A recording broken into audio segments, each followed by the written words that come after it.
Hello students, welcome to Bansal Classes online. I am Jaisingh Suryavanshi. Last lecture के अंदर student हमने protozoans को डिस्कस किया था। आज की क्लास में हम एक नेक्स्ट मेजर ग्रुप को डिस्कस करेंगे। बेटा हमने प्रोटोजोन्स में कैरेक्टरिस्टिक्स को देख लिया था, साथ ही साथ में हमने एग्जाम्पल्स को भी डिस्कस कर लिया था। ठीक है, आज की क्लास में हम एक नेक्स्ट मेजर ग्रुप को डिस्कस करेंगे। ठीक है, जो नेक्स्ट मेजर ग्रुप है कौन सा, हमने बाकी सारे मेजर ग्रुप्स को डिस्कस कर लिया माइक्रो ऑर्गेनिज्म के। नेक्स्ट जो मेजर ग्रुप है उसका नाम है बेटा वायरस। ठीक है, नेक्स्ट जो मेजर ग्रुप है वो कौन सा है, वायरस। ठीक है, 1 मिनट। तो बेटा इसमें हम लिख सकते हैं कुछ पॉइंट्स, जैसे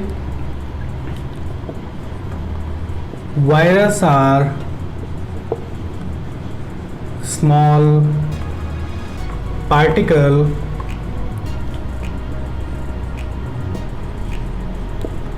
which is composed of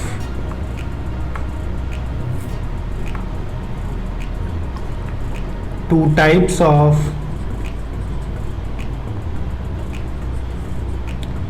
substance। ठीक है, virus are small particle which is composed of two types of substance। first is protein, जिसको बोलते हैं वायरल प्रोटीन बोल सकते हैं बेटा, और सेकंड है न्यूक्लिक एसिड। सेकंड क्या है, न्यूक्लिक एसिड। तो वायरस दो सब्सटेंस से मिलकर बना है, प्रोटीन और न्यूक्लिक एसिड से। न्यूक्लिक एसिड इसका जेनेटिक मटेरियल होता है बेटा। तो वायरसेस में न्यूक्लिक प्रोटीन या फिर न्यूक्लिक एसिड जो है वो प्रेजेंट हो सकता है डीएनए या फिर आरएनए की फॉर्म में।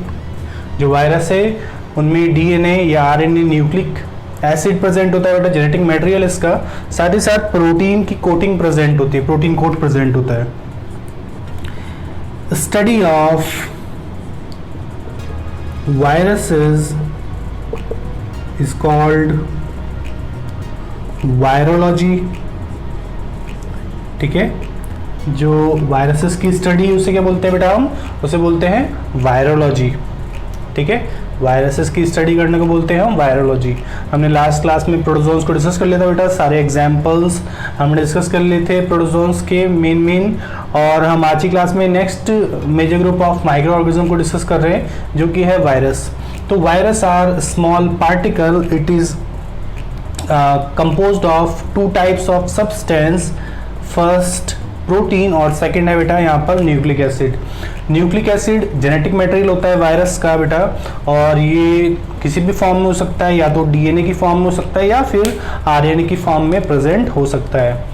जो वायरसेस की स्टडी इसको बोलते हैं बेटा हम वायरोलॉजी। क्या बोलते हैं, वायरोलॉजी। और यहाँ पे हमें दो सब्सटेंस देखने को मिलते हैं। तो फर्स्ट सब्सटेंस है प्रोटीन और सेकंड सब्सटेंस होता है बेटा न्यूक्लिक एसिड। नोट डाउन कीजिए।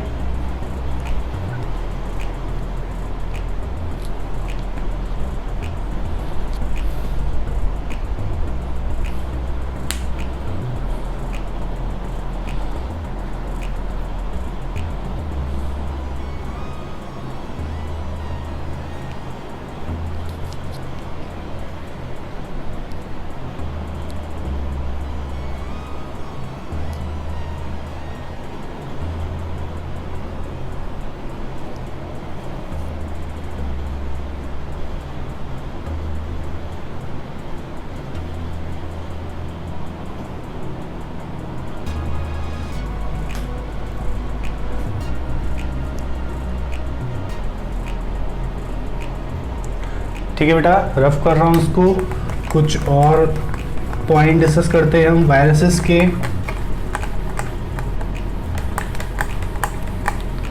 कुछ और पॉइंट्स कवर कर लेते हैं बेटा, और क्या कैरेक्टरिस्टिक्स होते हैं इसके। तो उससे पहले हम थोड़ा डिस्कवरी वाला पार्ट डिस्कस कर लेते हैं। Credit for the discovery of virus. ठीक है, credit for the discovery of virus goes to Russian botanist, Russian botanist Ivanovsky. क्या नाम है बेटा? इवानोस्की। तो सबसे पहले साइंटिस्ट थे जिन्होंने वायरस को डिस्कवर किया था। ठीक है, इसके बाद में लिखते हैं नेक्स्ट एक पॉइंट,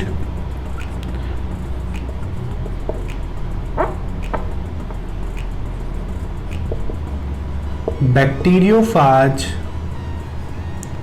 बैक्टीरियोफाज को बोलते हैं बेटा, और क्या बोलते हैं? तो इसको बोलते हैं हम फाज वायरस। ठीक है, तो बैक्टीरियोफाज was discovered by ट्वार्ट। ठीक है, तो ये भी एक साइंटिस्ट का नाम है ट्वार्ट, जिन्होंने बैक्टीरियोफाज को डिस्कवर किया था। एक और साइंटिस्ट थे हेरल, इनके साथ में ही। ठीक है, तो इन दोनों ने मिलके बैक्टीरियोफाज को डिस्कवर किया था, ट्वार्ट एंड हेरल। तो बैक्टीरियोफाज भी एक वायरस है बेटा, इसका दूसरा नाम क्या है? इसको बोलते हैं फैज वायरस।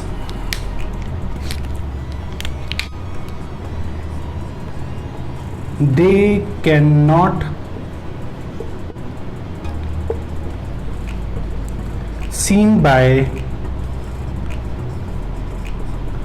light microscope। ठीक है बेटा,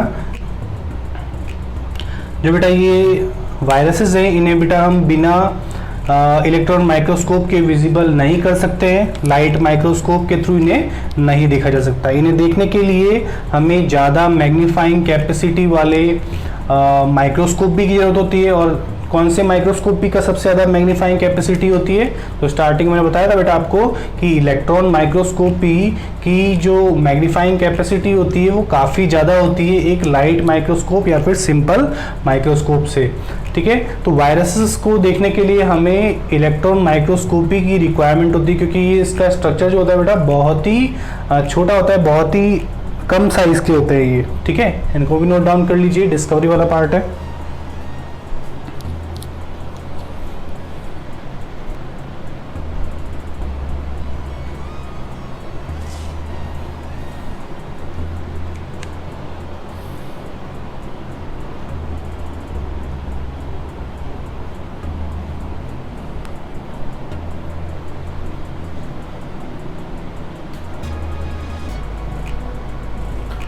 ठीक है बेटा, यहाँ से समझ में आ गया कि जो वायरसेस हैं ये लाइट माइक्रोस्कोप से विजिबल नहीं हो सकते हैं। बैक्टीरियोफाज इसको बोलते हैं फाज वायरस, और इसको डिस्कवर करने वाले साइंटिस्ट का नाम है ट्वार्ट। ऐसे ही जो साइंटिस्ट है जिन्होंने फर्स्ट टाइम वायरसेस को डिस्कवर किया था, उनका नाम है इवानोस्की। तो कुछ और पॉइंट लिख लेते हैं इसके।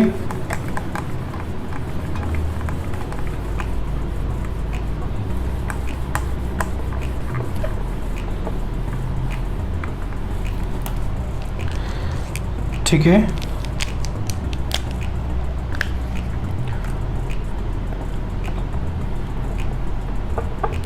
लिखते हैं बेटा next point,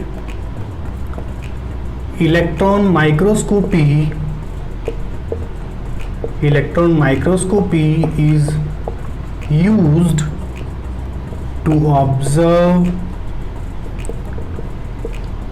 the structure of virus.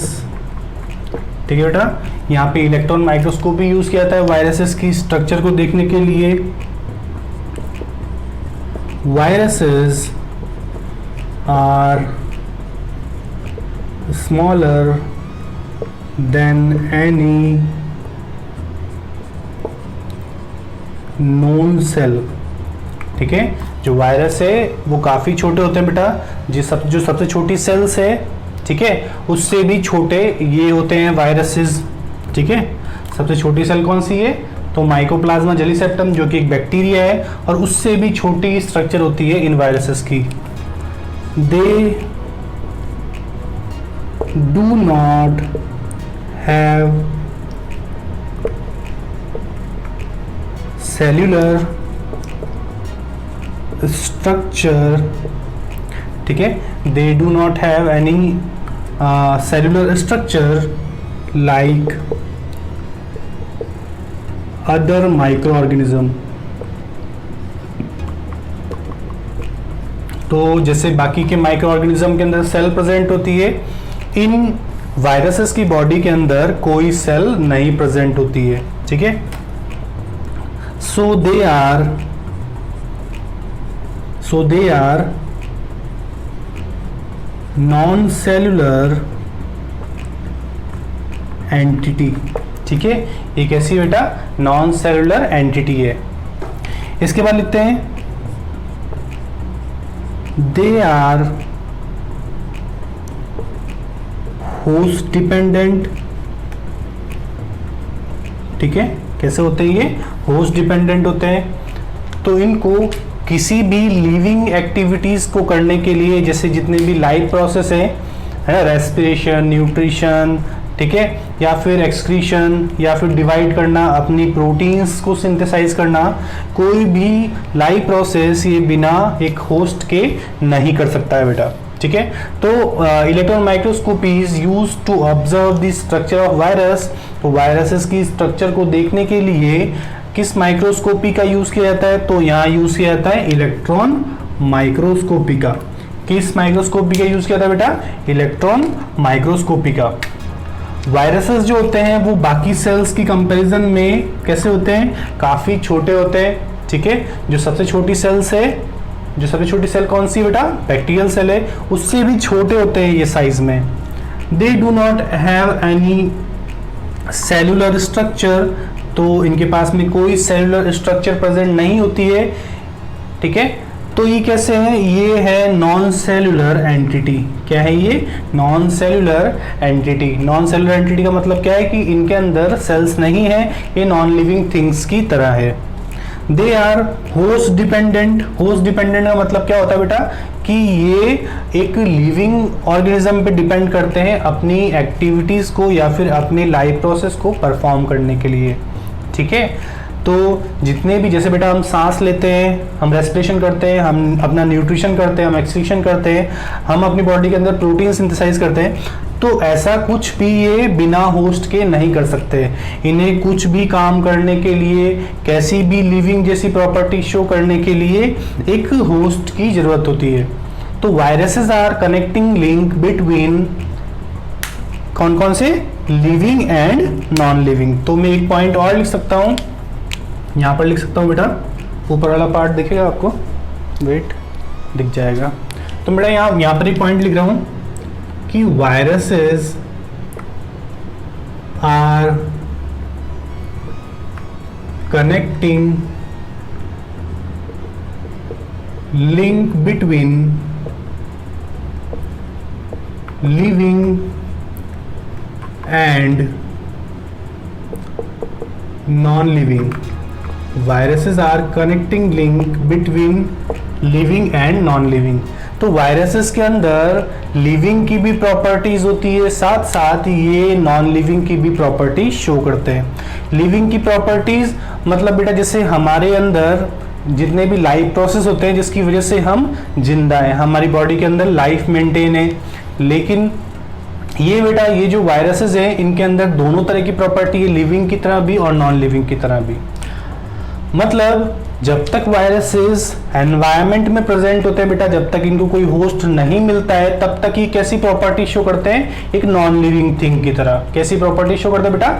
एक नॉन लिविंग थिंग की तरह। जब तक एनवायरनमेंट में फ्रीली प्रेजेंट, जैसे सॉइल के अंदर प्रेजेंट है, एयर में प्रेजेंट हो सकते हैं बेटा, प्लांट्स की सरफेस पे प्रेजेंट हो सकते हैं, ठीक है, फूड में प्रेजेंट हो सकते हैं, वाटर के अंदर प्रेजेंट हो सकते हैं, तो वायरसेस कहीं भी प्रेजेंट हो सकते हैं। तो जब तक ये एनवायरनमेंट में फ्रीली प्रेजेंट है तब तक ये कैसे हैं? नॉन लिविंग थिंग्स की तरह है। ना तो ये रेस्पिरेशन कर सकते हैं, ना ही ये अपनी प्रोटीन्स बना सकते हैं, ठीक है, ना ही डिवाइड कर सकते हैं। लेकिन जैसे ही इन्हें कोई लिविंग ऑर्गेनिज्म मिलता है, जैसे ही इन्हें कोई होस्ट मिलता है बेटा, तो ये होस्ट की सेल्स को यूज करके अपनी सारी लाइफ प्रोसेस परफॉर्म करता है, अपनी जितनी भी लिविंग जैसी प्रॉपर्टीज होती कब शो करता है, जब ये किसी होस्ट एनिमल के अंदर या होस्ट प्लांट के अंदर या किसी होस्ट बैक्टीरिया के अंदर मूव करता है। तो होस्ट इसके लिए कुछ भी हो सकता है, हम भी इसके लिए होस्ट हो सकते हैं बेटा, कोई दूसरा एनिमल भी इसके लिए होस्ट हो सकता है, कोई प्लांट भी होस्ट हो सकता है, कोई बैक्टीरियाज भी होस्ट हो सकता है। तो इसको नोट डाउन कीजिए।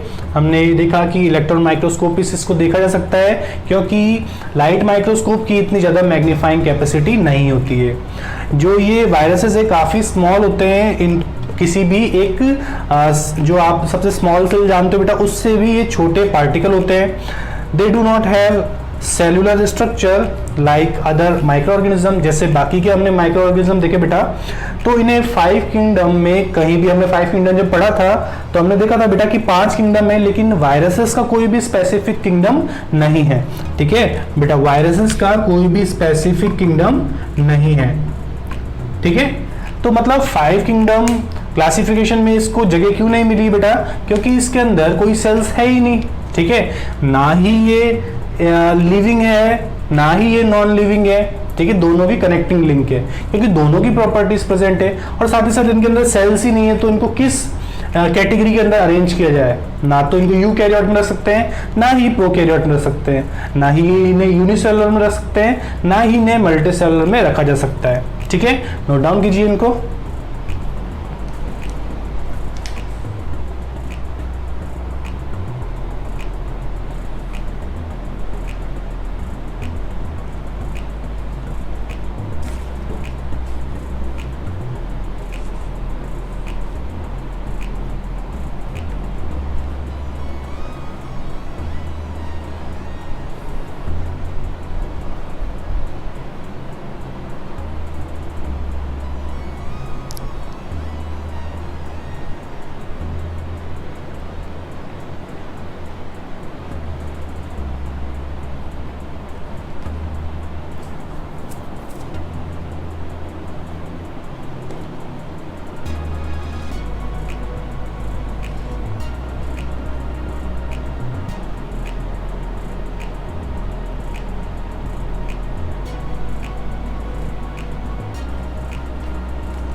ठीक है बेटा, रफ कर रहा हूँ उसको, ये सारे पॉइंट हमें समझ में आ गए।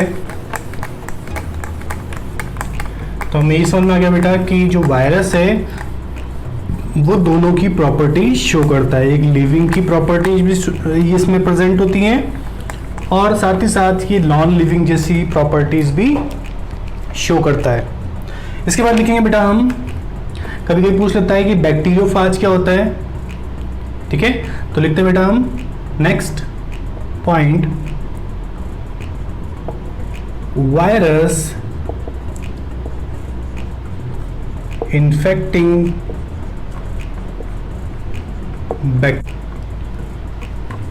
are called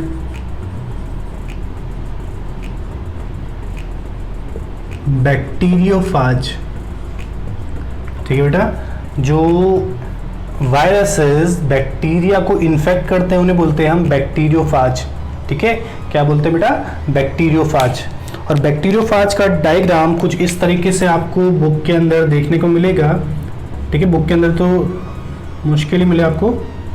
ठीक है, ये आपको देखने को मिलेगा।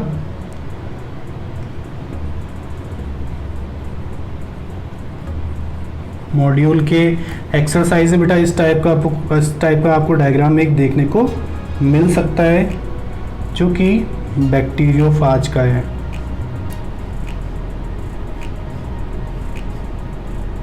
ठीक है,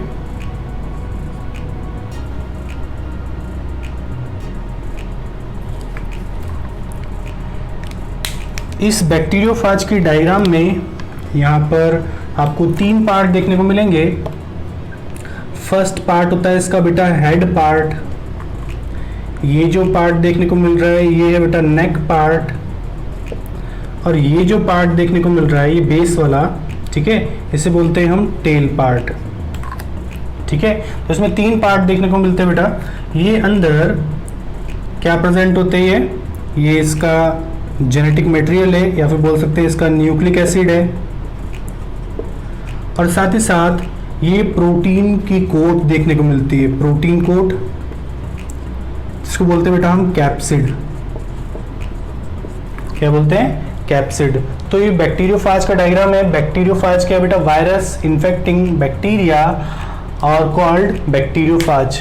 तो बैक्टीरियोफाज जो है वायरस हैं एक, और ये ऐसे वायरस हैं जो कि बैक्टीरियाज को इन्फेक्ट कर सकते हैं। ठीक है, गंगा रीजन में, गंगा जो रिवर है उसमें इस तरह के हमें वायरसेस देखने को मिलते हैं, और ये वायरसेस बैक्टीरिया को इन्फेक्ट कर सकते हैं। तो इसलिए जितने भी बैक्टीरियल इन्फेक्शन होते हैं बेटा वो गंगा वाटर को यूज़ करने से ट्रीट हो जाते हैं। तो इसीलिए गंगा वाटर को यूज़ किया जाता है। तो गंगा पानी में हमें इस तरह के वायरसेस देखने को मिलते हैं। इन्हें बोलते हैं फाज वायरस या फिर बैक्टीरियोफाज, जो कि ऐसे वायरस हैं जो कि बैक्टीरिया को इन्फेक्ट कर सकते हैं। तो इसका ये ऊपर वाला पार्ट है बेटा हेड पार्ट, और इसमें जो ये कवरिंग बनी हुई है इसको बोलते हैं बेटा हम प्रोटीन कोट या फिर इसको बोलते हैं बेटा कैप्सिड।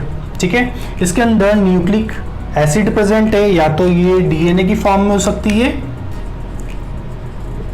या फिर आरएनए की फॉर्म में हो सकती है। ठीक है, ये कुछ फाइब्रस टेल प्रेजेंट होती हैं। तो ये टेल पार्ट है, भी आप बोल सकते हैं बेस पार्ट है, ये नेक पार्ट होता है, और ये ऊपर वाला हेड पार्ट होता है। ठीक है, इसको बना लीजिए और ये पॉइंट लिख लीजिए।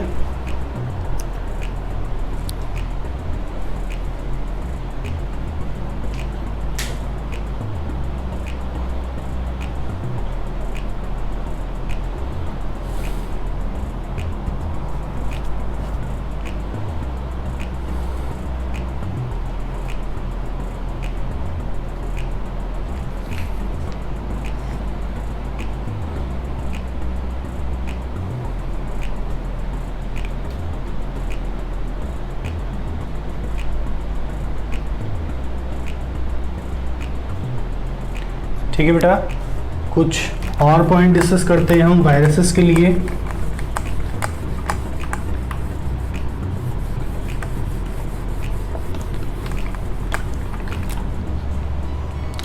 इसके बाद लिखते हैं बेटा non living characteristics of virus.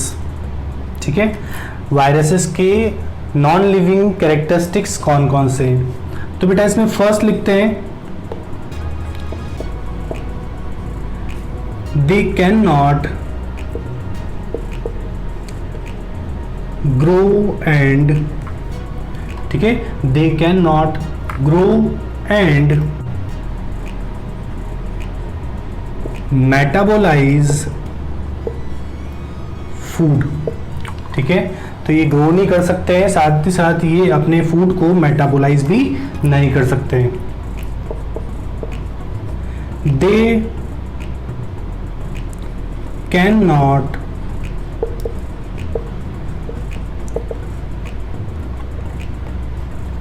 Multiply without host. ठीक है, ये जो है बेटा बिना होस्ट के मल्टीप्लाई नहीं कर सकते हैं। सेल वॉल, सेल ऑर्गेनेल्स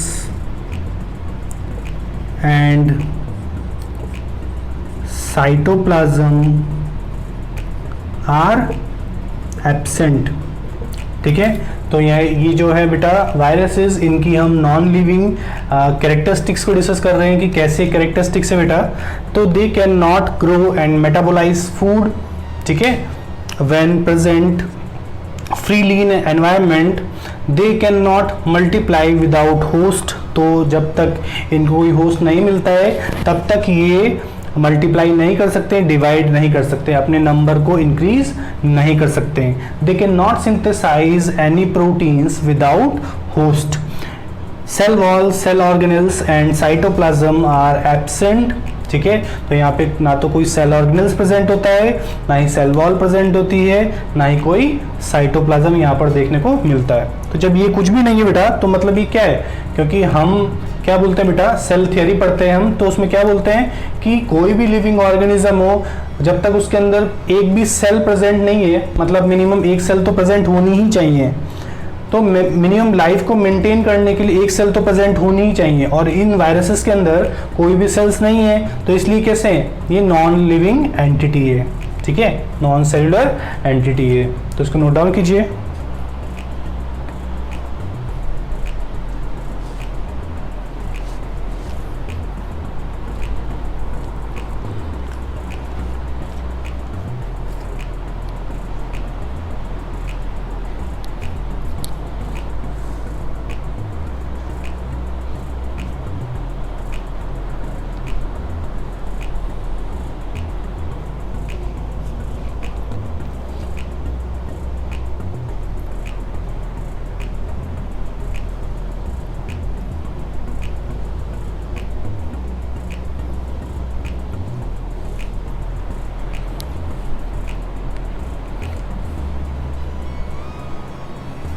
ठीक है बेटा, रफ कर दूं उसको, कुछ और पॉइंट डिस्कस कर लेते हैं इसके।